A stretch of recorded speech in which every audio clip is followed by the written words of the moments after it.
diperkirakan tahun 2023 ada kurang lebih 3.000-an event olahraga dan seni. Ini bagus untuk ekonomi kita. Sehingga kemarin saya sudah titip ke Kapolri, sekarang saya ketemu para gubernur, wakil gubernur, dan sekda, untuk izin-izin masalah ini jangan ada yang dihambat. Karena menyangkut belanja masyarakat yang tadi ditahan 690 triliun tadi, biar itu keluar. Dibelanjakan, nggak apa-apa untuk nonton konser, misalnya nonton sepak bola, dia akan spending masyarakat itu.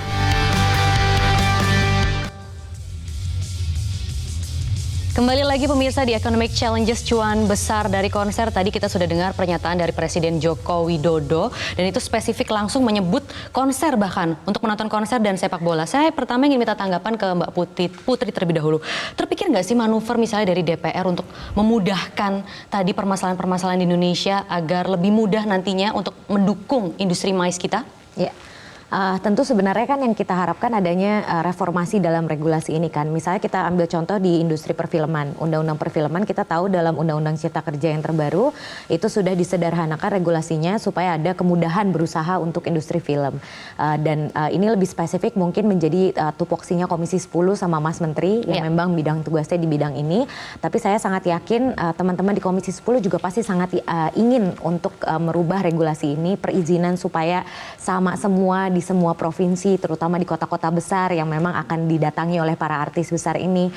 Terus dari prosedur keamanan, pajaknya pun kalau bisa disamaratakan gitu. Karena memang tadi Mas Emil juga cerita sama saya, di beberapa daerah tuh pajaknya lebih mahal daripada di kota-kota besar bahkan gitu. Jadi ini komponen inilah sebenarnya yang akhirnya membuat harga tiketnya pun jadi mahal. Kalau kita lihat saja dari perolehan pajak hiburan sampai dengan periode Juni ini, kira-kira sudah ada 600 miliar. Jadi ada peningkatan 66% untuk pajak hiburan. Jadi kita bisa lihatlah penerimaan pajak ini sebenarnya harusnya menjadi dorongan supaya kita di pemerintahan tentunya bersama dengan DPR bisa membuat servis yang lebih layak untuk teman-teman kita yang berada di industri kreatif supaya ya potensi ekonominya bisa terpenuhi. Oke Mbak Putri, berkaitan dengan itu juga ada data nih, kontribusi pariwisata untuk PDB yang diharapkan itu kan sebesarnya sudah masuknya harusnya 13%. Tapi sejauh ini baru sekitar 7%. Nah itu mengapa Mbak? Apa yang bisa dibenahi misalnya? Ya. Tadi sudah dijelaskan juga misalnya soal faktor keamanan ya dari berbagai event yang diselenggarakan gitu, dan akhirnya menyebabkan dinamika terjadi pada saat proses penyelenggaraannya. Jadi tentu yang harus kita tunjukkan di sini adalah bagaimana Indonesia ini adalah negara yang aman, negara yang juga mempunyai warga negara yang sangat ramah, sangat open minded, dan kita bisa menerima event-event internasional ini dengan tangan yang terbuka. Dan tentunya ini adalah merupakan salah satu pilihan di mana selain mereka datang ke sini untuk mendatangi event tentunya atau menjadi artis, tapi mereka juga mempunyai pilihan pariwisata yang sangat luas gitu. Karena negara kita juga selain negara maritim, kita juga mempunyai banyak wisata yang tentunya tidak mereka punya di negaranya masing-masing misalnya. Jadi hal-hal seperti ini menurut saya juga harus kita tonjolkan gitu ketika mereka mau datang ke sini. Alih-alih misalnya pengecohan isu yang sering berkembang ketika itu ada dia artis tertentu yang mau akhirnya datang ke sini. Artis-artis batal begitu ya, dan itu sudah ada beberapa kasusnya. Kita akan bahas lebih lanjut bersama Mas Sandi. Mas Sandi, tadi sudah ada perintah khusus sepertinya dari Presiden Jokowi untuk mengembangkan industri ekonomi kreatif, khususnya tadi spesifik disebut konser dan sepak bola. Nah itu gimana tanggapannya Mas Sandi? Ya, seperti kita ketahui ada sekitar 3.000 event yang dampaknya diperkirakan hampir 164 triliun dan kontribusinya besar terhadap PDB. Oleh karena itu dari awal tahun kita sudah melakukan langkah-langkah deregulasi dan kemudahan perizinan lintas kementerian lembaga, termasuk juga untuk pengamanan dengan kepolisian dan juga pemerintah daerah. Kita akan mendigitalisasi secara menyeluruh nanti juga dengan industri, tentunya Pak Haryadi dan juga Mas Emil. Bagaimana proses digitalisasinya ini menjadi layanan satu pintu, dan ada 16 proses yang mengakibatkan ini menjadi 50% kendala bagi para promotor ini bisa kita lakukan debirokratisasi melalui digitalisasi ini. Nah ini peluang yang sangat besar dan banyak lapangan kerja yang tercipta di sini. Apalagi kalau kita lihat konser musik di Indonesia ini spendingnya besar, olahraga juga banyak peminatnya, seni budaya pertunjukan juga luar biasa.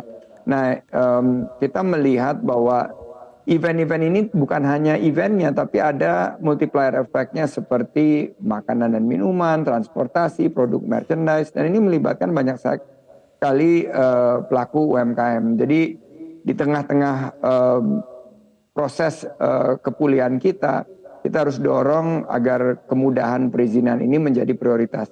Targetnya. Oke, bagaimana mengebus itu supaya lebih cepat nih, Mas kita Andi? lakukan tidak terlalu lama lagi dan mudah-mudahan bisa memberi kemudahan agar lebih banyak event-event berkualitas hadir di Indonesia.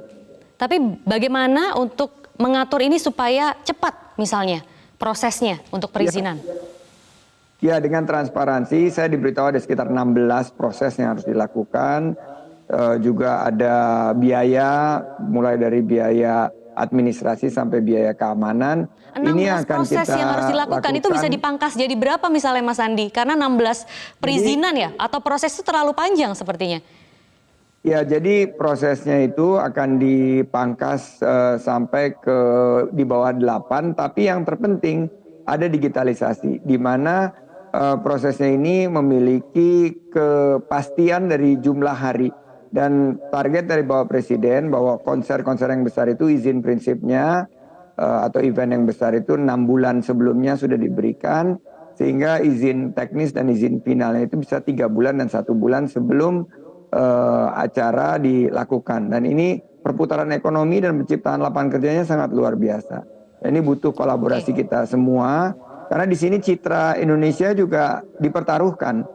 Jangan sampai nanti konser batal karena perizinan dan akhirnya banyak peluang yang mestinya dihadirkan dengan datangnya konser-konser baik dalam dan luar negeri ini tidak mampu kita raih. Belajar dari G20, kita bisa menciptakan 7,4 triliun rupiah dampak daripada penyelenggaraan G20 dan kurang lebih 40.000 tenaga kerja. Belum lagi MotoGP, belum lagi KTT ASEAN yang baru saja dan beberapa konser yang akan kita hadirkan. Jadi perizinan ini akan kita dorong, platformnya sedang digarap oleh Kominfo, melibatkan Kemenko Marves dan kepolisian sehingga nanti dampaknya positif bagi ekonomi masyarakat. Oke, butuh dukungan dari siapa saja sih Pak Haryadi misalnya untuk mengembalikan atau memperbaiki perizinan ini?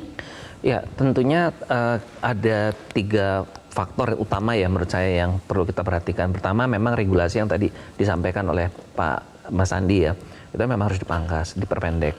Kedua adalah dari segi pajak. Jadi pajak hiburan ini sudah masuk pajak daerah. Dan kalau saya nggak salah ingat nih Mbak Putri, pajak hiburan itu bisa sampai 75% loh. Jadi itu yang kadang-kadang daerah juga kurang sensitif juga melihat, jadi dia taruh aja setinggi-tingginya karena memang ada ruang yang besar di situ. Jadi ini tadi yang saya sampaikan, mungkin dari teman-teman asosiasi promotor juga harus berembuk berapa sih yang jadi diusulkan supaya masing-masing daerah itu bisa juga diajak bicara untuk menyamakan. Ketiga adalah masalah keamanan tadi, izin di keamanan. Nah, di sini di keamanan ini juga menurut pandangan kami juga harus dilihat kembali ya, karena kadang kami mendengarlah teman-teman Mas Emil juga sempat lapor, waduh ini kita dimintain biaya variabelnya gede banget nih di keamanan. Ujung-ujungnya duit gitu ya? Iya, seperti itu, dan bukan hanya itu, tiket gratis juga dan sebagainya. Nah, ini juga kenapa menurut tadi juga makanya kita juga punya data nih terkait tidak hanya proses perizinan yang menjadi kendala, tapi juga biayanya tinggi, mungkin juga bisa ditampilkan. Jadi apakah itu masalahnya ujung-ujungnya?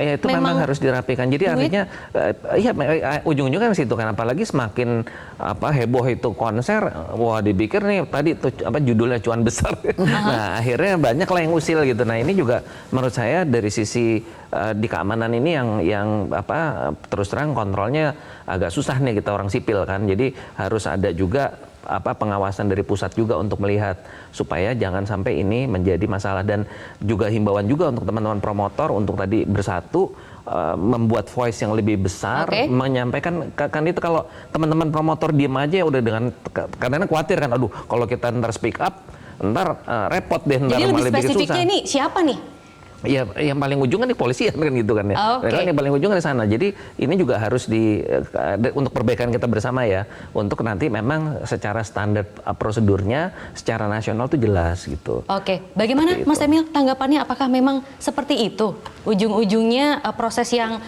ribet begitu ternyata memang harus ada biaya tambahan yang dikeluarkan? Iya, Mak. Di situ makanya kami dari Asosiasi Promotor Musik Indonesia, sekarang yang sedang kami lakukan itu adalah mengadvokasi itu semua bersama pihak-pihak terkait, terutama juga dengan kementerian, persis seperti yang tadi udah Mas Menteri sampaikan, agar semua itu bisa kita sederhanakan, terutama ada standarisasi. Nah, kemudian kalau terkait dengan biaya pajak hiburan, kalau para penonton tiket Coldplay itu kan mereka di-charge pajak hiburan itu sebesar 15% ya di Jakarta. Tapi di daerah-daerah lain itu pajak hiburannya juga variatif, Mbak. Jadi bahkan ada daerah itu yang men-charge pajak hiburan itu sampai 30% dari harga tiket. Daerah mana itu? Ya ada di beberapa daerah misalnya gitu ya, Oke. paling tinggi itu sampai 30% gitu. Sehingga promotor itu dari tiket Jadi mundur yang gitu. dia jual dia hanya mendapatkan 70% gitu Oh, ya. baik. Nah, kemudian juga ada faktor lain lagi yang juga ingin saya sampaikan dan ini juga kita lagi mendiskusikan dengan Kementerian Keuangan adalah ketika pembayaran atas pajak penghasilan fee artis internasional itu masih dikenakan 20% dan biasanya itu ditanggung oleh pihak promotor. Jadi misalnya kalau sebagai contoh misalnya satu artis itu harganya $1 juta, berarti ada 200 ribu US dollar yang kita juga harus bayarkan sebagai pajak penghasilannya. Angka 20% ini kan tinggi banget.